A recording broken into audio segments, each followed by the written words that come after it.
Mon frère a complètement chamboulé ma vie au point de la transformer en véritable enfer. Et comme si ça ne suffisait pas, il a mis ma femme enceinte. Aujourd'hui, il ose venir me demander de l'aide, après que nos parents l'ont rejeté et m'ont légué un héritage de 2 millions de dollars. David, mon petit frère, a toujours eu une rancœur tenace contre moi. Ne croyez pas que c'était de la jalousie. Il a toujours été le chouchou, le fils préféré, alors qu'il n'avait aucune raison valable de m'en vouloir. Pour vous situer, notre mère le traitait comme un roi. Elle lui mitonnait de bons petits plats, faisait sa lessive et me sollicitait même pour l'aider avec ses devoirs. On attendait de moi que je sois toujours là pour lui, juste parce que nous étions frères, mais je n'ai jamais eu droit à autant d'attention. Je m'étais habitué à cette injustice. Au fond, j'étais plutôt indépendant. Et peut-être que j'ai moi-même contribué à cette dynamique en me rendant toujours disponible quand il avait besoin de moi, sans rien demander en retour. Pourtant, il ne m'a jamais réellement aidé, n'est venu vers moi que lorsqu'il avait quelque chose à gagner. J'ai toujours été discret et réservé, passionné par les livres et la tranquillité, tandis que lui occupait tout l'espace, bruyant, impulsif, à l'image de notre père. J'ai toujours eu tendance à dire les choses franchement, parfois un peu trop, et je pense que ma mère m'en a voulu pour ça, ce qui n'a rien arrangé. Cette préférence donnée à David, je l'acceptais étant enfant, mais tout a changé le jour où il s'est mis à me faire la misère, à m'humilier parce que j'étais différent. Il se moquait de ma petite taille, de mes lunettes, envahissait mon intimité en lisant mon journal, puis allait répéter à notre mère ce que j'y avais écrit. Quand je protestais, elle se contentait de rire, jugeant que ce n'était pas si grave. David n'a pas hésité à aller plus loin. Il a failli casser mes lunettes et m'a glissé des saletés dans mon assiette. Un jour, il a même mis des cailloux dans mes céréales, et j'ai eu de la chance de les voir à temps. Lorsque j'en ai parlé à ma mère, elle a balayé ça d'un revers de main avec un « c'est comme ça que les frères se chamaillent ». À chaque dispute, David ne ratait jamais une occasion de viser là où ça faisait mal, surtout à l'école où il savait que j'étais la cible de harcèlement. Au lieu de prendre ma défense, il allait jusqu'à se ranger du côté des autres élèves, me collant des surnoms ridicules comme « loser moche » ou « singe poilu » et encourageait tout le monde à se moquer de moi. Une fois, alors que la dispute n'avait aucune importance avec le recul, il m'a balancé que je ferais mieux de mettre fin à mes jours. Des insultes, j'en ai essuyé, mais celle-là, à cette période où j'étais particulièrement mal, m'a marqué au fer rouge. Aujourd'hui, j'ai tourné la page, mais entendre son frère vous souhaiter le pire, ça fait des dégâts. Mon père était toujours au boulot, ma mère ne s'en souciait guère, et m'a même reproché un jour d'avoir énervé David, et les choses ont empiré. Au lycée, on a touché le fond lorsqu'un jour David a tenté de mettre le feu à mes cheveux. Et, aussi incroyable que cela puisse paraître, ma mère a voulu minimiser ses actes en disant qu'il voulait juste s'amuser. Comment peut-on réagir ainsi ? Heureusement, mon père a fini par prendre ma défense. Il a clairement dit que c'était grave et a menacé d'appeler la police. Cette fois, David a compris que les choses venaient de changer, lui qui n'avait jamais connu la moindre sanction. Il était abasourdi et papa lui a bien fait comprendre que ça ne pouvait plus durer, qu'il était temps qu'il me respecte enfin. Plus tard, mon père est venu me parler. Je ne m'attendais pas du tout à ce qu'il me soutienne, lui qui disait toujours à quel point David lui ressemblait. Il m'a avoué qu'il avait espéré voir David devenir plus mature avec le temps, mais qu'en réalité, il ne faisait que devenir un vrai petit tyran. Cette confession m'a bouleversé. Je lui ai tout raconté, y compris le harcèlement et tout ce que David m'avait fait subir. Il était sans voix devant ce que j'avais encaissé. Dès le lendemain, il a pris rendez-vous avec le principal du collège afin d'avertir les responsables du harcèlement. Le soir même, il m'a inscrit à des cours de MMA dans une salle du quartier, me disant que j'en avais besoin pour apprendre à me défendre, à ne plus me laisser marcher sur les pieds. Pour moi, qui étais réputé calme et pas du tout bagarreur, c'était inattendu, mais ça m'a vraiment motivé. J'ai trouvé mon rythme entre les cours et les entraînements, et ça a radicalement changé mon corps et mon état d'esprit. Mais David ne s'est pas arrêté là. Un jour, il a volé l'argent de poche que j'avais patiemment mis de côté. Je l'ai surpris en flagrant délit, alors qu'il s'apprêtait à partir à vélo avec ses copains. Je lui ai demandé de rendre ce qui m'appartenait, mais il s'est fichu de moi, affirmant que de toute façon, je n'étais bon qu'à chouiner auprès de papa. Je ne sais pas ce qui m'a pris, mais cette fois, j'ai laissé parler ma colère, et je lui ai collé mon poing en pleine figure. Il est tellement tombé des nues qu'il a chuté en arrière. J'ai repris mon argent dans sa poche avant de le repousser au sol. Il a fondu en larmes, et, je l'avoue, la scène m'aura presque fait rire. Bien sûr, maman a rappliqué en panique. Dès qu'elle a su que je l'avais frappé, elle m'a passé un savon, arguant que je devais être un modèle pour David, qui en a profité pour boire son lait en me regardant me faire gronder. Elle en a parlé à mon père, persuadé qu'il allait me remettre à ma place. Papa, imperturbable, nous a tous les deux convoqués et a demandé la version de chacun. J'ai expliqué que David m'avait volé l'argent que j'avais mis des semaines à économiser, et David, pour se défendre, a prétexté qu'il avait besoin de cet argent pour sortir avec une fille, que c'était normal entre frères. Mais papa l'a remis à sa place, en lui disant qu'il avait de la chance que je me sois contenté de le frapper, car à la place de n'importe quel autre, la police aurait été appelée. Il a été très clair. On ne vole pas les affaires des autres. Point. David n'a pas digéré cet affront et a piqué une crise, espérant sûrement que maman lui vienne en aide. Mais papa est resté inflexible. Quand il a vu que cette fois-ci personne ne prenait sa défense, il s'est mis à crier qu'il me haïssait, puis il est allé se claquer la porte de sa chambre. Par la suite, David s'est mis à me fuir. Il avait compris qu'il ne pourrait plus me faire plier, et même papa refusait de couvrir ses caprices. Pour la première fois depuis toujours, j'ai eu l'impression que nous étions enfin à armes égales. Bien qu'il ne puisse plus lever la main sur moi, il profitait de chaque moment où nos parents n'étaient pas présents pour me lancer des insultes. Plus il grandissait, plus son tempérament devenait difficile, toujours plus irascible et colérique. Quand je lui posais une question, il m'ignorait tout simplement ou s'éloignait en marmonnant des « intello » ou « bon à rien » dans sa barbe. S'il avait une information à me transmettre, il le faisait systématiquement par l'intermédiaire de notre mère, sans jamais s'adresser à moi. Et quand j'en parlais avec elle, elle se contentait de me demander d'être compréhensif. Il m'a toujours été impossible de savoir s'il ne s'agissait que d'une crise d'adolescence ou d'une véritable animosité. Avec les années, ces remarques sont devenues insupportables et je n'avais plus qu'un désir, quitter cette maison, fuir cette ambiance irrespirable. À maintes reprises, j'ai supplié ma mère de servir de médiatrice entre nous pour tenter d'apaiser la situation, mais elle a toujours refusé, prétextant ne pas vouloir prendre parti. À la question de savoir pourquoi David se comportait ainsi avec moi, elle éludait invariablement. Finalement, j'ai pu partir en intégrant l'université de mes rêves grâce à une bourse obtenue pour mon dossier scolaire. Mon père a organisé une fête pour l'occasion, même ma mère semblait fière. David, en revanche, est resté en retrait et totalement indifférent à mes succès. Le jour de mon départ, je me sentais partagé entre l'enthousiasme de commencer une nouvelle vie et le soulagement de quitter cette atmosphère familiale devenue toxique. Les premiers mois à la fac m'ont tout simplement libéré. Je me suis fait de nouveaux amis, j'ai aimé mes cours et j'ai peu à peu trouvé ma place, loin de l'oppression vécue à la maison. Ne plus craindre en permanence les remarques assassines de David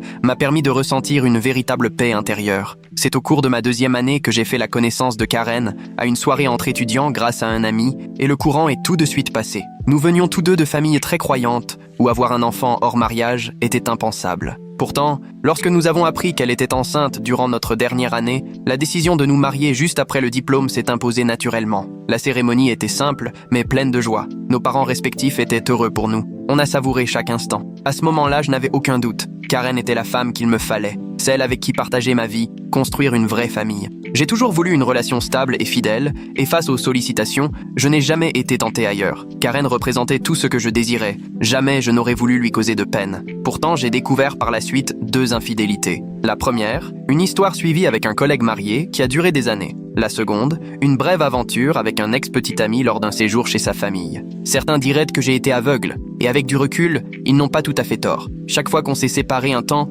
j'ai choisi de lui pardonner, parce que je tenais à ce que notre enfant grandisse dans un foyer uni. Je croyais que notre couple pouvait surmonter ces épreuves. Sa première histoire remontait à nos débuts. Je l'ai vue comme une erreur de jeunesse, un manque de maturité. Et puis, pendant un moment, tout s'est arrangé. Même si je n'ai jamais réussi à lui refaire entièrement confiance, j'ai tenté de dépasser mes doutes, convaincu que pardonner signifiait repartir de zéro pour de bon. 4 ans ont passé depuis sa seconde trahison, et j'étais persuadé d'avoir fait le bon choix en lui donnant une dernière chance. Elle semblait réellement avoir changé, la vie suivait son cours, on parlait projet et famille, on se retrouvait enfin. Mais il y a 3 mois, tout s'est effondré. Karen m'a avoué entretenir une relation longue et m'a lâché que notre fils n'était peut-être pas de moi. J'ai reçu cette nouvelle en pleine figure, une onde de choc, une incroyable douleur mêlée d'incompréhension. Je n'arrivais pas à mesurer l'ampleur de ces révélations. Totalement sonné, j'ai tout de même réussi à lui demander comment elle avait pu me cacher ça, comment on pouvait mentir à ce point et briser ce qu'on avait construit. Elle est restée impassible, distante, même froide, comme si tout cela ne la touchait pas.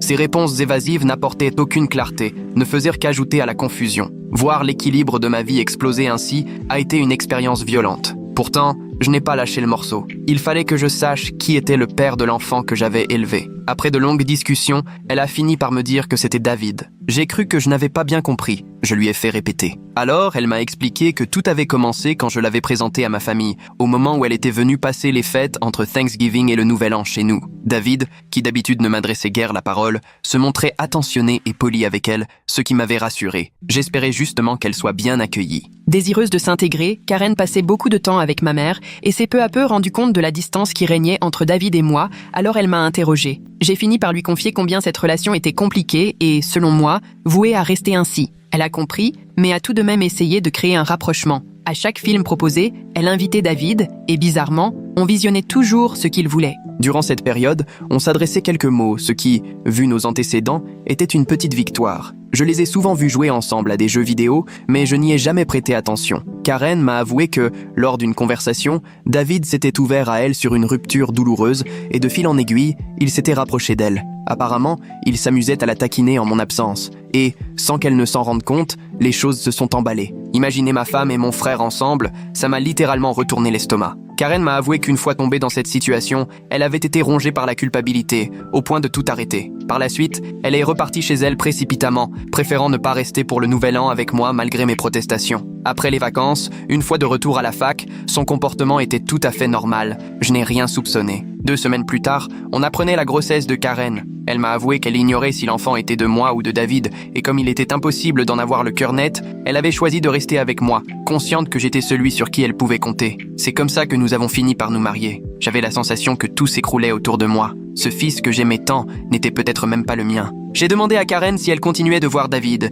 et après un long silence, elle a hoché la tête. Elle m'a avoué qu'il n'avait jamais vraiment coupé les ponts, parce que l'attirance entre eux était trop forte. Ils se retrouvaient à l'hôtel et elle me mentait sur ses horaires. Elle a reconnu que la moitié de ses déplacements professionnels n'étaient en réalité que des prétextes pour le rejoindre. Je lui ai alors demandé pourquoi elle m'avait épousé et si c'était David qu'elle voulait. Elle m'a répondu qu'elle ne voulait pas être responsable de l'éclatement de notre famille. À ses yeux, j'étais un bon père et elle pensait que rester était la meilleure décision. Elle a fini par reconnaître qu'elle avait dépassé les bornes, qu'elle n'avait pas su s'arrêter. Je l'ai remerciée de sa franchise, tout en précisant que j'allais préparer mes affaires et partir. Elle s'est effondrée en larmes, me suppliant de lui pardonner, s'attendant sans doute à ce que je perde mon sang-froid, mais je suis resté incroyablement calme, silencieux pendant que je faisais mes valises. Ensuite, elle a essayé de me convaincre que si je l'aimais, je devais me battre pour notre couple et que toutes les histoires connaissèrent des passages difficiles. Devant mon silence, elle a changé d'argument, me parlant du mal que ferait un divorce à notre fils et disant qu'un enfant ne devait pas grandir dans une famille brisée. J'ai simplement rappelé que rien ne prouvait que j'étais son père,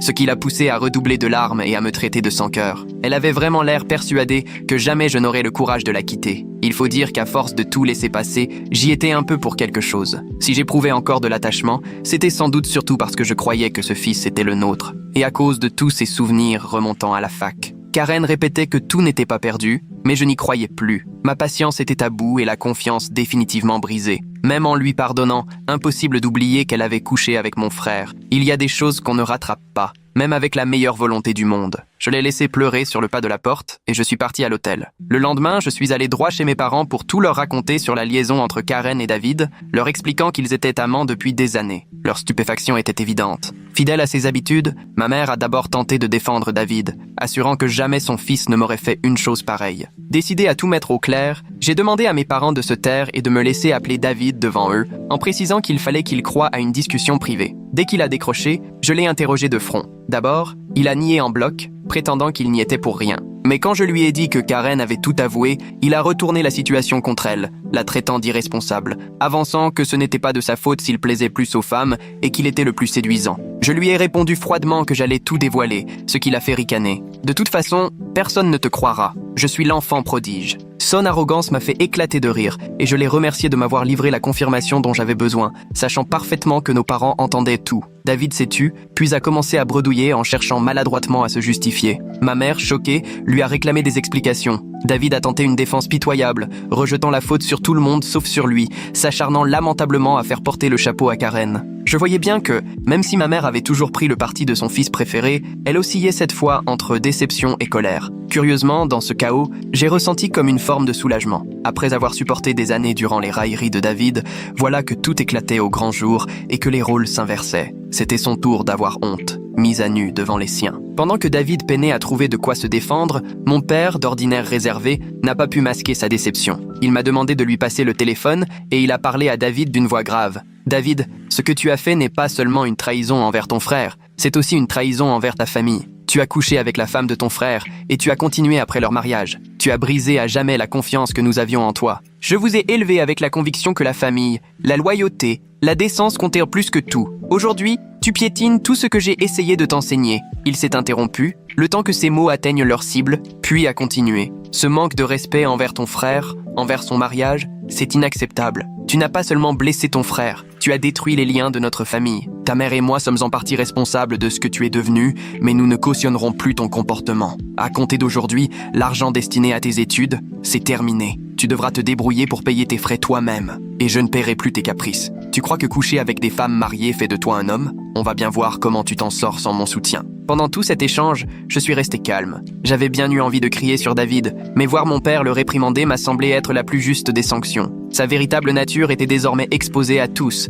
et il comprenait enfin, peut-être, la gravité de ses actes. Ma mère, malgré les protestations de David, cherchait encore des excuses. Mais mon père a mis un terme à la conversation d'un ton sans appel. Après coup, ma mère est venue vers moi et m'a pris dans ses bras. Cela faisait une éternité que ce n'était pas arrivé, mais dans cette étreinte, il y avait un mélange de compréhension et de soutien silencieux au beau milieu du désastre familial. Elle m'a finalement demandé pardon de ne pas m'avoir cru pendant toutes ces années. À 14 ans, jamais je n'aurais imaginé vivre un jour cette scène, être reconnu et épaulé par ma propre mère. Ensuite, mon père s'est vraiment montré présent. Il m'a épaulé pour trouver un bon avocat et entamer la procédure de divorce avec Karen. Elle, bien sûr, a tenté le tout pour le tout avec son avocat, essayant de m'imputer à tort des obligations financières, prétextant que mon salaire était plus élevé. Mais sa liaison m'a clairement donné l'avantage devant le juge. Après un test de paternité, la vérité est tombée. David était bien le père de l'enfant. À ce moment-là, la douleur que j'ai ressentie a dépassé tout ce que j'aurais pu imaginer, encore plus violente que le choc de l'infidélité. J'avais la rage d'apprendre que l'enfant que j'avais élevé n'était pas le mien.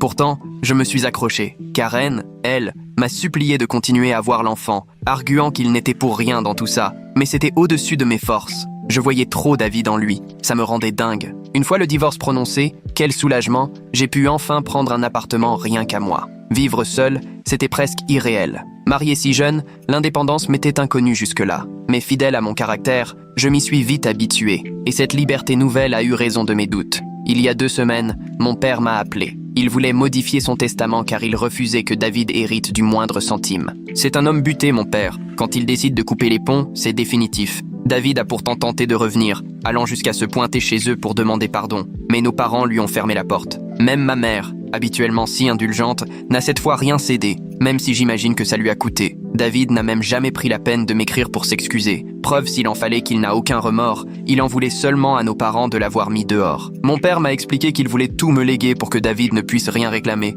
à part un dollar symbolique. J'étais sidéré en voyant ce dont il disposait après une vie de travail, entre sa maison, sa retraite, l'assurance vie, près de 2 millions de dollars. Il avait seulement précisé qu'en cas de décès, ma mère pourrait rester dans la maison aussi longtemps qu'elle le souhaiterait, même si elle était à moi. Ça m'allait parfaitement. Je comptais de toute façon veiller sur elle. Apparemment, David a fini par l'apprendre. Et comme il ne pouvait plus joindre nos parents, il m'a appelé hier pour tenter de recoller les morceaux. Il m'a expliqué ses galères à la fac, qu'après la révélation de la paternité, Karen exigeait une pension, qu'il était fauché et ne trouvait pas de boulot. Il m'a supplié de plaider sa cause auprès de la famille, de lui offrir une seconde chance. Je n'ai pas pu m'empêcher d'éclater de rire, et je lui ai balancé que tout ça, c'est le résultat de ses choix. Je lui ai bien rappelé qu'il aurait pu y penser avant de coucher avec ma femme et de la mettre enceinte. David m'a reproché d'être injuste, et a dit que Karen était tout aussi fautive, ce que j'ai reconnu. Mais j'ai aussi souligné que maintenant, elle était son problème à lui, plus le mien. Je ne voyais pas pourquoi je devrais encore me mêler de leurs affaires, vu que tout ça, c'était la conséquence directe de leurs actes.